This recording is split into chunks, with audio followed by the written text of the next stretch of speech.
திருப்பூர் மாவட்டத்துக்கு அருகே ஒரு சிறிய கிராமம் இருக்கு. பெயர் பொன்னியம்பட்டி. அந்த கிராமம் நாள் முழுக்க அமைதியா இருக்கும். ஆனா இரவு ஒரே சத்தம் இல்லாமல் இருள் மூடி சென்று இருக்கும். அந்த இரவில் யாராவது கதவு தட்டினா அந்த வீட்டில் இருந்தவர்கள் திரும்பி வந்ததில்லைன்னு சொல்லுவாங்க. இந்த கதையோ ஒரு 100 வருடம் பழைய மாளிகையிலிருந்து ஆரம்பிக்குது. அது மாணிக்கம் ஐயா என்பவரோட வீடு. அவர் ஒரு செல்வந்தர், ஆனா கடுமையானவர். ஒரு நாள் திடீர்னு அவரோட மனைவியும் குழந்தையும் காணாமல் போயிட்டாங்க. மெல்லிய பாவக்குரல் பின்னணியில் அப்பா எனும் குழந்தை குரல் ஈச். அந்த நாள் முதல் அந்த வீடு பூட்டப்பட்டு விட்டது. ஆனா மக்கள் சொல்லுவாங்க, இரவு 12 மணிக்கு அந்த வீட்டின் ஜன்னல் வழியா ஒரு பெண் நிழல் நடக்குது.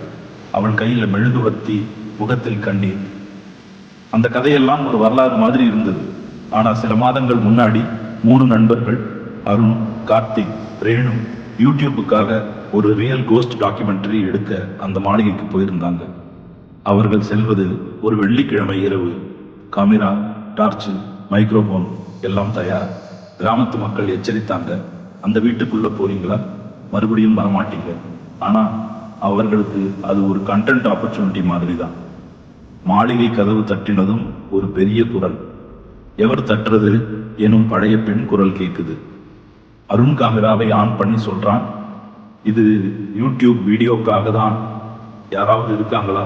பதில் எதுவும் இல்லை. ஆனா காற்று மட்டும் எதிரே வந்து மோதுது. அவர்கள் வீட்டுக்குள்ள நுழைந்ததும் எல்லா சுவற்றிலும் பழைய ஓவியங்கள். ஒவ்வொரு ஓவியத்திலும் ஒரு பெண்ணின் முகம். ஆனா முகம் அழிந்தது. ரேணு மெதுவா சொல்றா, இந்த ஓவியத்துல எல்லாம் ஒரே மாதிரி பெண் தான் இருக்கு, ஆனால் கண்கள் மட்டும் வேற மாதிரி தெரியுது.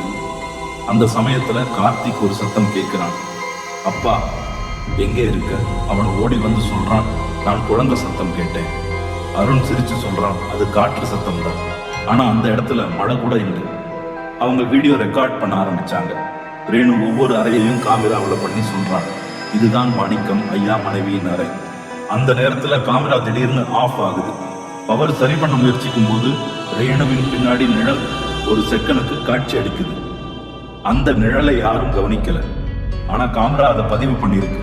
அந்த வீடியோ தான் பின்னால நம்ம எல்லாரையும் அதிர வைத்தது. என்ன நடந்தது அடுத்து, அதுதான் இப்போ நாம் காணப்போம்.